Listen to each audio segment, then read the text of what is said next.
You start running, and 3 minutes in, you feel like you're absolutely dying. Your legs are heavy, your chest is burning, you're gasping for air like you just got hit in football practice. And it doesn't matter if you try harder because you still burn out. And why? It's because your aerobic system, your energy system, sucks. Now, most guys only train their strength. They only train their muscles. They don't ever train their aerobic capacity or their engine. And until you fix that, you will always struggle with trying to run faster and longer. But in today's video, I'm going to show you exactly what it takes to build elite endurance so you can run faster for longer without feeling like you're absolutely dying. Now, most guys think that building endurance just means running more. But the truth is, you don't get better at running just by pushing harder. And that's probably what's actually keeping you stuck. So let's talk about that. A couple of mistakes that I see all the time is you start off running too fast, too soon, and every run is a grind instead of actually focusing on building your endurance. You have a very aerobically weak system, so you have no base, you have no foundation, you have no energy production, which is why you always gas out.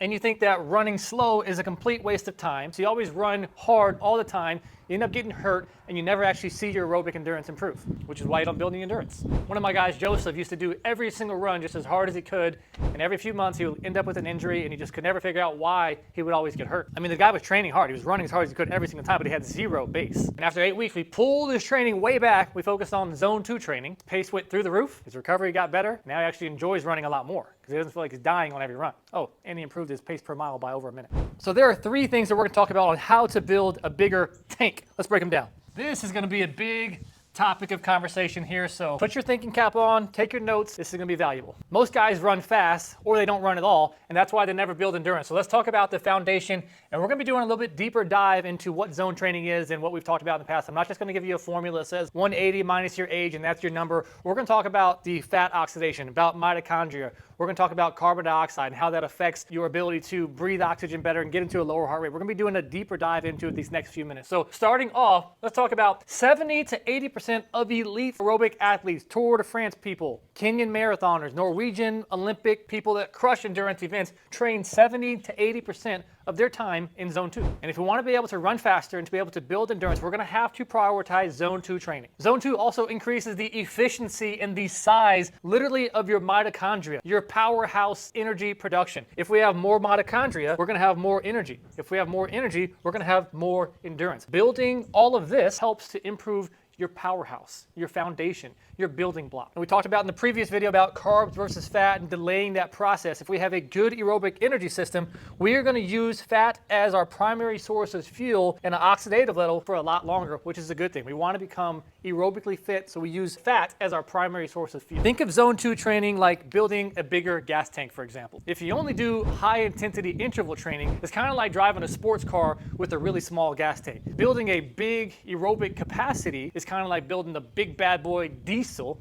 You're steady, it's powerful, and it's built for the long haul. You want to be able to have both. You want to have the sports car in the back of the diesel pulled out when you need it. So when you first start running, your body is rapidly burning oxygen and carbon dioxide. The levels are raising at the same time. And the reason why whenever you first start running, you're kind of gasping for air isn't necessarily because you're out of shape. It's because your body hasn't developed the capacity to get rid of carbon dioxide efficiently, or to be able to buffer carbon dioxide out, for lack of a better word. The sooner you can get your body to breathe oxygen better, you're going to be able to have a lower heart rate. Essentially, the better you can clear out CO2, the more efficient your oxygen efficiency becomes. Better oxygen efficiency means improved heart rate at faster speeds, which means better endurance. And zone 2 training, again, has so many benefits, including how to become better at buffering out CO2. And there's even studies that show that those who have a robust aerobic capacity or a very large energy system on the aerobic side of things have 50% higher oxygen efficiency than untrained individuals, meaning they can run faster and not use near the amount of energy that an untrained individual needs. Now, the common thing that I get asked all the time is zone 2 training feels so slow. The short answer is you are not fit enough yet, but it's okay because studies show 8 to 12 weeks, most people find 40%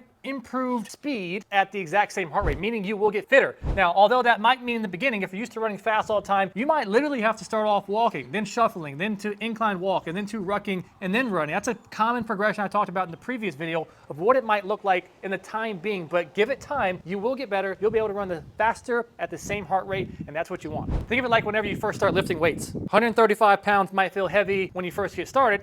8 to 12 weeks later, you're slinging it around like nobody's business. And that's what happens when you train your aerobic system too. Now let's talk about quickly, if you're doing a zone 2 run, do you need to go for a warm up? Probably not, but if you've got 5 minutes, it's not gonna hurt you. So you could do a 2-minute walk, go directly into a 2-minute walk, go 3 to 5 deep inhales, 4 seconds in. All it's going to do is help us use oxygen better once we actually start running. You can go into a little 2-minute run. All this does is, again, it preps your body instead of going from sitting on the couch to running, where you spike your heart rate and then you might have a hard time settling and coming back down depending on your stress levels for the day. So it allows you to kind of get it up, settle in, as opposed to up and then having to pull back down. You want the body to know what's coming. And there's some research that shows that a simple general warm-up can improve your efficiency by 20%, meaning that you'll be running easier at the same pace. And when it comes to warming down after a workout or a run, I talk about this all the time, we want to get our body into a parasympathetic response as fast as possible. Our body doesn't know the difference between physical, mental, and emotional stress. If we're in this stress state all the time, even though a zone 2 run is a lower intensity run, we don't want to have our body go from 150 beats down to just going about our daily lives. We want it to get down into a recovery state as quickly as possible. So here's what you do. Walk for 2 to 3 minutes, and during your walking, focus on box breathing. 4 seconds in, 4-second hold, 4-second out, 4 seconds empty. That's just going to allow your body to start to focus on breathing, calming, and transition into recovery, as opposed to grabbing your phone, checking your email, getting a response from somebody that you weren't ready for, and your body hasn't had a chance to regulate yet. And prioritize 1 or 2 stretches. If you've got tight hips, if your back hurts, do the couch stretch for a second. If your knees are hurting, stretch out your calves. Pick 2 things, get into a recovery state faster. It's going to help you recover.